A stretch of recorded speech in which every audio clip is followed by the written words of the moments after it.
No importa si usted vive en la ciudad o en el campo, si su casa es de madera, de tapia, de concreto o de ladrillo, si usted tiene un apartamento que es en un edificio, o si es una casa de un solo piso, o si construyó su apartamento en la terraza o en la plancha de una casa familiar. Sea cual sea su aposento, tuvo que tener un proceso de construcción, independientemente si fueron arquitectos o ingenieros o si fue usted mismo con ayuda del maestro del barrio, porque maestro también se le dice a la persona que ha practicado el oficio de construcción de forma empírica, o al capataz de una obra. Hay muchas maneras de construir edificaciones, una de ellas es la sostenible. Pero antes de sostenernos en eso, que es de lo que vamos a hablar hoy en el programa, vamos a dejar claro qué es eso de una construcción arquitectónica en general. La construcción es como ese gesto técnico y cultural que nos distingue del resto de las especies y que luego tiene un impacto significativo sobre el planeta. El sector de la construcción genera unos residuos que son los llamados RCD, residuos de construcción y demolición. Mi nombre es Federico Mejía. Mi nombre es Carlos Mauricio Bedoya, soy arquitecto constructor, profesor en la Universidad Nacional de Colombia de la Facultad de Arquitectura. Me dedico a la línea de construcción sostenible. Mi nombre es Daniel Gómez, he manejado la parte de RCDs. Soy Santiago Rendón, vivo en un apartamento de ladrillos que hasta ahora ha sufrido como 5 temblores de tierra y se ha sostenido, entonces debe ser sostenible. Hoy junto a ustedes voy a aprender realmente sobre construcciones sostenibles.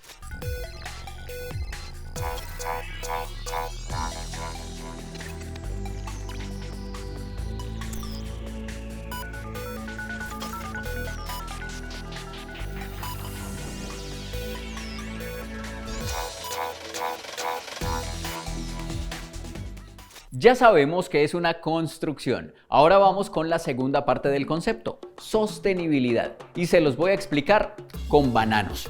En mi casa mis padres mercaban los sábados y siempre llevaban un racimo de bananos. Yo me los podría comer todos de una vez, pero entonces no quedarían bananos para la lonchera de mi hermanita. No, ni para el sancocho que hacían mis papás los martes.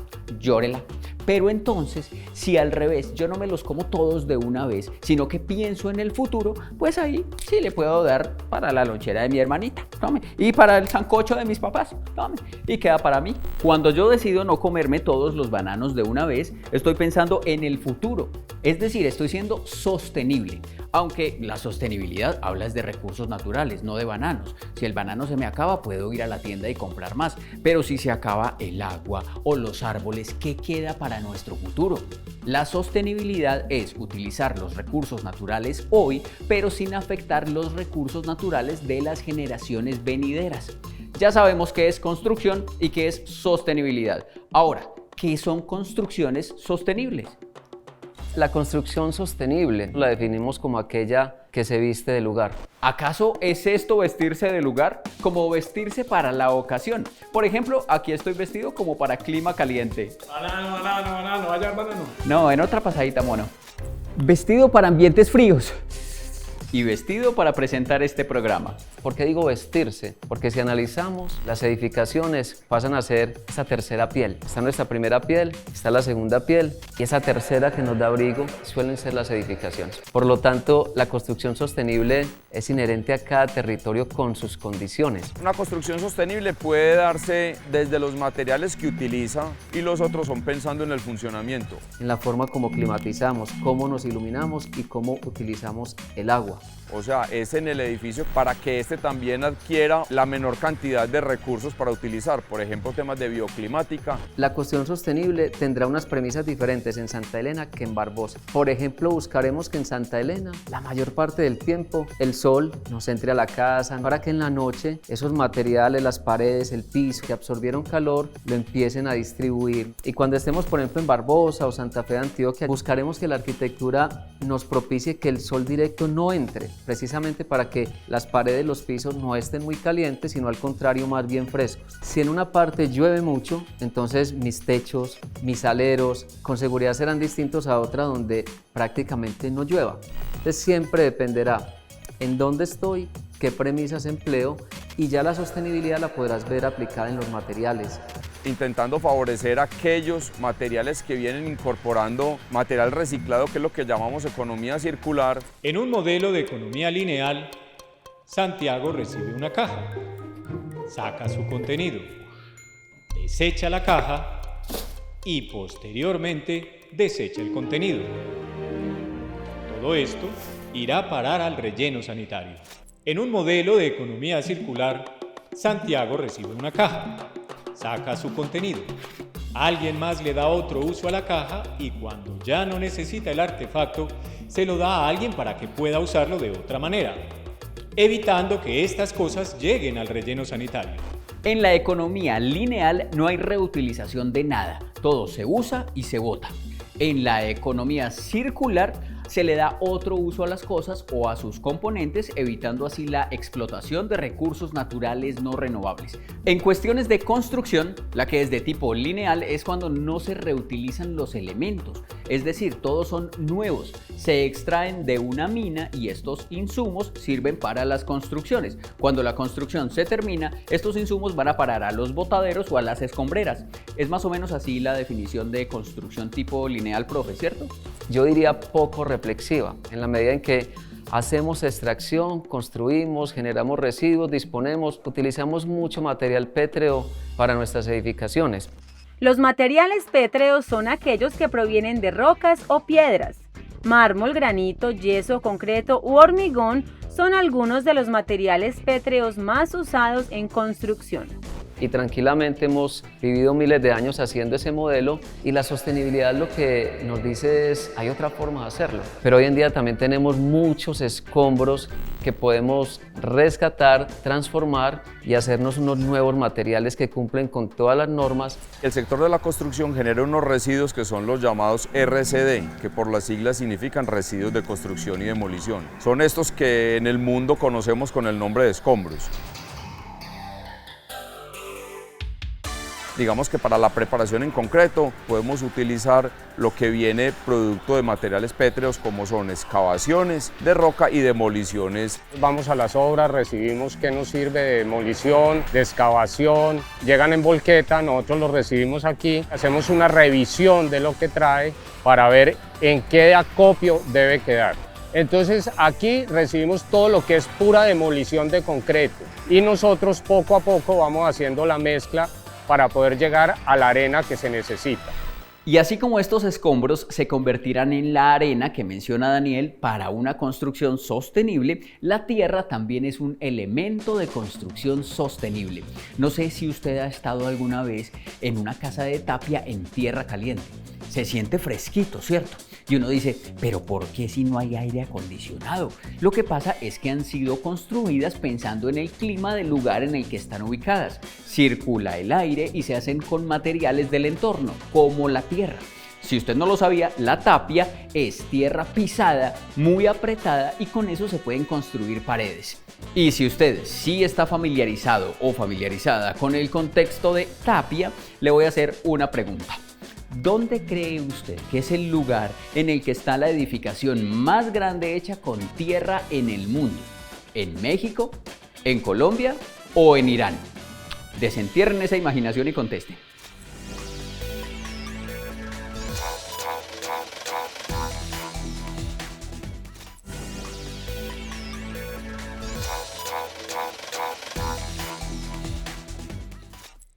En Francia había un arquitecto muy interesado en las construcciones rurales, a quien se le recuerda por diseñar una casa a prueba de incendios, que a diferencia de la mayoría de las construcciones de la época, no era en madera sino en tapia pisada, es decir, tierra, y se dedicó a fabricar casas grandes y pequeñas con su técnica.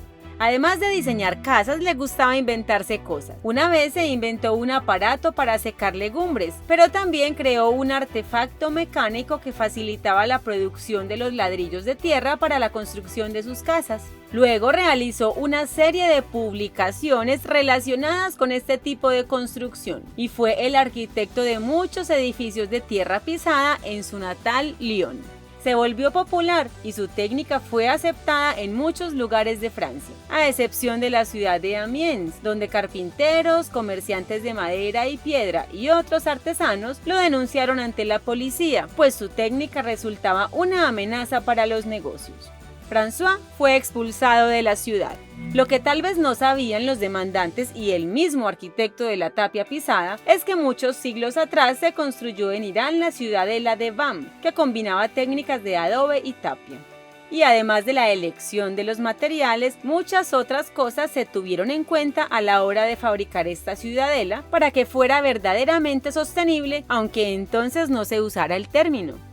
Por ejemplo, las torres de viento, una serie de estructuras que salían de los edificios para atrapar el viento y dirigirlo a su interior, garantizando el clima fresco en una zona de altas temperaturas. Este mismo aire pasaría por los estanques de agua de las edificaciones para enfriar. La edificación más grande del mundo realizada con tierra está ubicada en Irán. La edificación más grande del mundo construida en tapia está en Irán. Esta ciudadela quedó semidestruida por un terremoto en el año 2003, pero fue reconstruida porque es un patrimonio de la humanidad según la UNESCO, como también lo es la Manhattan del desierto, como se le conoce a la ciudad de Shibam, en Yemen, donde están los primeros rascacielos del mundo construidos en adobe de tierra cruda. Son unos 500 edificios de entre 10 y 16 pisos. Y si usted dice, pero 16 pisos eso no es nada, por mi casa hay un edificio como de 30, pero le estoy diciendo que es en adobe de tierra cruda, tierra. Y muchos están ahí desde el siglo XVI y estamos en el siglo XXI. 5 siglos, 500 años. Siempre es que duran. Si nosotros utilizamos cosas de otra casa para hacer nuestra construcción, ¿estamos hablando de construcción sostenible? No, hay parte de la construcción sostenible, pero habría que diferenciar qué es reutilizar y qué es reciclar. Reciclar es transformar un objeto para darle un nuevo uso. Reutilizar es darle a un objeto un nuevo uso sin necesidad de transformarlo. Lo mejor sin duda sería reutilizar, porque quiere decir que algo que en alguna construcción ya no estaba cumpliendo una vida útil, la puede volver a cumplir y no tengo que invertir energía ni recursos en transformación. Si en una demolición se pueden recuperar selectivamente marcos de ventana, puertas, cuando yo, por ejemplo, la tierra que me sale de una excavación, en vez de botarlo, llevarla a una escombrera, a un vertedero, la puedo reutilizar haciendo, por ejemplo, muros en tapia o en bloques de suelo cemento. Ahí hay una reutilización, porque no hay una transformación de la química del material. Yo puedo reutilizar para otra construcción y estéticamente seguirse desempeñando bien. En reciclaje hay una demolición, se lleva una planta en la cual esos escombros son vistos ya no como un residuo, sino como una materia prima. Hay un reciclaje aplicado a la construcción y a través de un proceso de trituración, clasificación, caracterización, los vuelvo una nueva arena, una nueva grava, y confecciono, por ejemplo, un nuevo concreto para un edificio nuevo.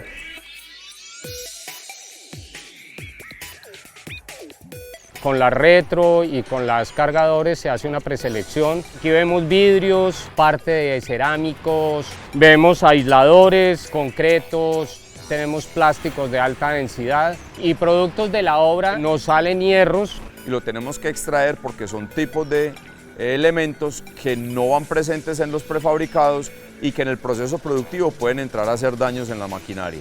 Pero nosotros los recibimos y hacemos aquí una selección de ellos, los sacamos y la excavación donde vienen piedras de gran tamaño, también se reciben, esas se trituran y se mezclan porque esas hacen parte de los RCDs. Lo dividimos en grupos, viene la trituración que primero pasa por una trituradora de quijada que es la que da la vuelta a esa grande, y hay unos detectores de metales, después viene una banda de triaje que se llama, que hay unas personas que van sacando los elementos que no son, como el hierro, el plástico, la madera, cartones. Y es que no se puede triturar todo eso mezclado, pues al fin y al cabo eso está triturado, eso no se nota, ¿no? Igual, ¿para qué separar eso si eso va a parar al mismo lugar? No, Santiago, esa es una pregunta muy importante. Realmente el uso eficiente de los residuos de construcción y demolición, como de cualquier otro residuo, va enfocado en la separación, la caracterización. Lo ideal es que este proceso se lleve a cabo a través del generador, o sea, el generador, el que genera el residuo, es quien se debe responsabilizar de hacer la separación. Nosotros tenemos algunos criterios para saber qué residuo podemos recibir y cuáles no, y cuando se recibe hacer un proceso de limpieza y selección para extraer de estos residuos lo que no nos conviene que esté por temas de calidad. La madera va para un sitio donde trabajan madera, el hierro va para siderúrgicas, los vidrios que nosotros no manejamos van para sitios donde manejan este tipo de vidrios, los plásticos lo mandamos a la gente que trabaja con plásticos Ah, bueno, entonces cuando ya sacaron todo lo que no sirve para la manufactura de la arena, varilla, plástico, cartón, entonces ahí cómo sigue el proceso. Y de ahí comienza a pasar por unos tamices que van seleccionando el grano hasta llegar al tamaño que requerimos, 3/8 para abajo, pulgada para abajo, hasta llegar a la arena, que es la arena apta para nosotros del concreto. Después, con los otros materiales, que son unas rocas más fuertes, también hacemos lo mismo, esos tienen unas mezclas especiales y ahí van a los bloques, que son los bloques que producimos.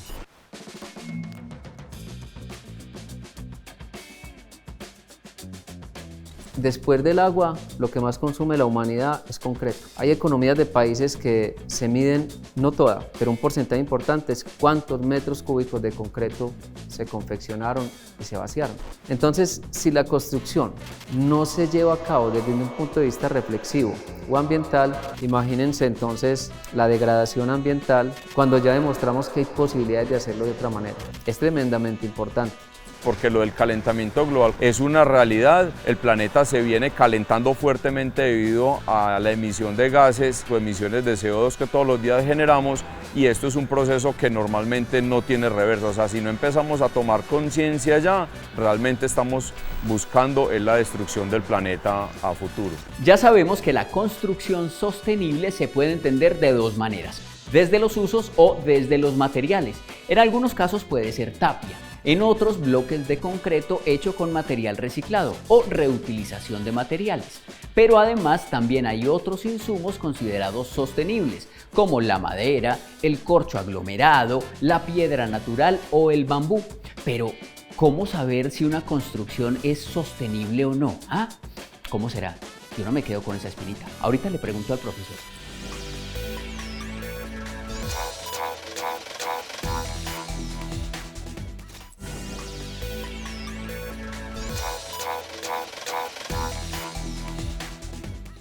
Hace un momento les hablé de materiales usados para la construcción sostenible. Mencionamos la madera, el bambú, corcho aglomerado, tapia, además de otros. Pero hay uno muy importante que no mencionamos, el cartón. Y ustedes dirán, ¿construcción con cartón? ¿Cómo así? Y sí, hay un arquitecto japonés llamado Shigeru Ban que empezó a trabajar con cartón para la construcción. Hizo ensayos, experimentos y cuando ya se tomó confianza, llegó su momento. Fue después de un terremoto en la ciudad de Kobe, en Japón, que dejó a más de 300.000 personas sin casa. En ese momento, este arquitecto construyó unas casas con troncos de papel, usando tubos de cartón como paredes y cajas de cerveza y gaseosas con sacos de arena como cimientos. Estas casas se construyeron en el prototipo de casas temporales usadas en caso de desastres en ese país, porque además tienen las 4 Bs. Son buenas, bonitas, baratas y bien sostenibles. Este mismo sistema se usó para ayudar en desastres en países como Haití, que también ha sido bien azotado por los terremotos. Si yo veo una de estas casas de este arquitecto japonés, seguro la reconozco y sé que es una construcción sostenible. Pero en un contexto normal, ¿cómo reconoce uno visualmente cuando una construcción es sostenible? Más que identificarla visualmente es cómo opera esa edificación y cómo fue concebida. Es factible que estés al frente de una construcción verdaderamente sostenible y te parezca una construcción tradicional o convencional. Cómo obtiene la energía y cómo la utiliza, y luego si hace vertimientos o no, cómo fueron concebidos los materiales. A propósito de materiales, esas construcciones que son hechas con materiales reciclados, como los bloques que vimos, eso sí queda de buena calidad. La calidad de los productos hechos a base de materiales reciclados ha sido un mito histórico. Siempre se ha pensado de que porque tiene carga reciclada o uso de residuos, la calidad no es la misma. La calidad es exactamente igual, porque lo que nosotros hacemos es que con un producto que fue hecho con arenas, lo volvemos a reciclar titular y vuelven a ser las mismas arenas, inclusive muchas veces enriquecidas por los aportantes de partículas de cemento que pueden tener. En nuestra producción, cualquier elemento que no cumpla los parámetros de calidad, vuelven y se devuelve para acá y vuelve a hacer un proceso de trituración. Pero entonces, ¿eso viene siendo como un botadero de escombros o qué? Nosotros no somos botaderos. Nosotros tenemos una planta de reciclaje y reaprovechamiento. Entonces recibimos el material como nos lo quieran traer. Vamos a las obras, si no es tan bueno también vamos y les decimos venga, aprendamos a seleccionar, manejémoslo. Erróneamente se ha intentado caracterizar la construcción sostenible con técnicas sin pensar en los objetivos y la función de las edificaciones. Entonces, no por ver un edificio solo con una fachada que llamamos verde es en sí sostenible, porque si esa fachada no fue bien concebida, es factible que el mantenimiento de las especies que hay allí sea tremendamente oneroso y demande un consumo de agua increíble. Aún para un techo verde hay que tener muy claro qué tipo de especies son exitosas en ese contexto. Desafortunadamente, el tema de sostenibilidad, así como ha calado hondo en lo académico, en lo técnico, en el gremio, pues también se ha banalizado y se vende como sostenible proyectos que no lo son. La construcción sostenible no puede ser por ninguna manera una moda, es una necesidad y una obligación de todos a través de regulaciones hacerlo, pero ojalá fuera a través de nuestras propias creencias y irlo incorporando en nuestras vidas. Supongamos que yo vivo en una construcción con características sostenibles. No tengo que usar aire acondicionado porque circula bien el aire.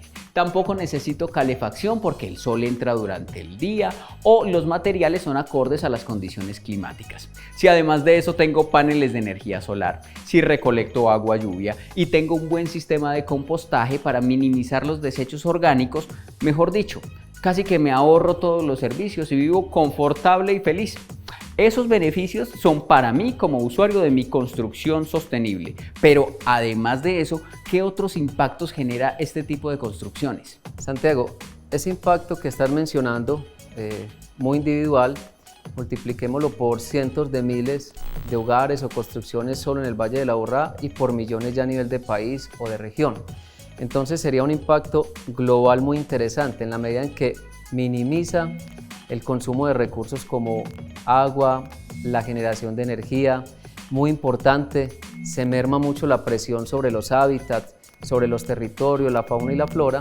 Por ejemplo, al no consumir material de minería no renovable para confeccionar materiales que ya lo podemos hacer con el reciclaje de escombros o con materiales de la misma zona como la tierra, como la guadua, en fin. No solamente la construcción, todos podemos avanzar en un tema. Uno podría dotar su casa de un sistema de recolección de aguas para reutilizarlas en ciertos procesos, incorporación de energías limpias como la energía solar. Yo creo que un mensaje para todos es que la sostenibilidad no es una responsabilidad de unos pocos, o muchos dirían, eso es muy complicado, eso dejémoselo a los industriales.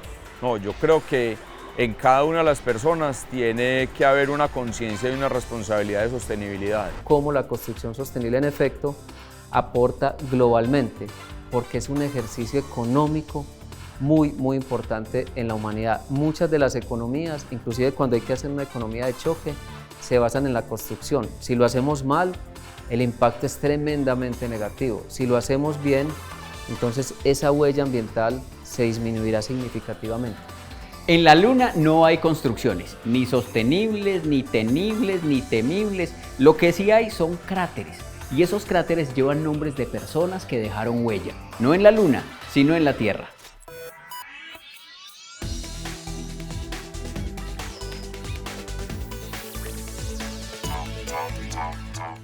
Hoy vine hasta la Luna para presentarles el cráter Stoletov, ubicado en la cara oculta de la Luna y que lleva su nombre como homenaje al físico ruso Alexander Grigorievich Stoletov, quien construyó la primera célula solar o celda solar o célula fotovoltaica, un dispositivo electrónico que permite transformar la luz proveniente del Sol, o sea, los fotones, en energía eléctrica. Gracias a la evolución de las celdas solares, hoy podemos tener paneles solares que ayudan a las construcciones para hacer sostenible el uso de su energía. Stoletov tiene su cráter en la Luna porque pensó que era posible transformar la energía del Sol en energía eléctrica y puso la ciencia al servicio de la humanidad. Crear tiene ingenio. La ciencia, la tecnología y la innovación detrás de lo que perciben nuestros sentidos.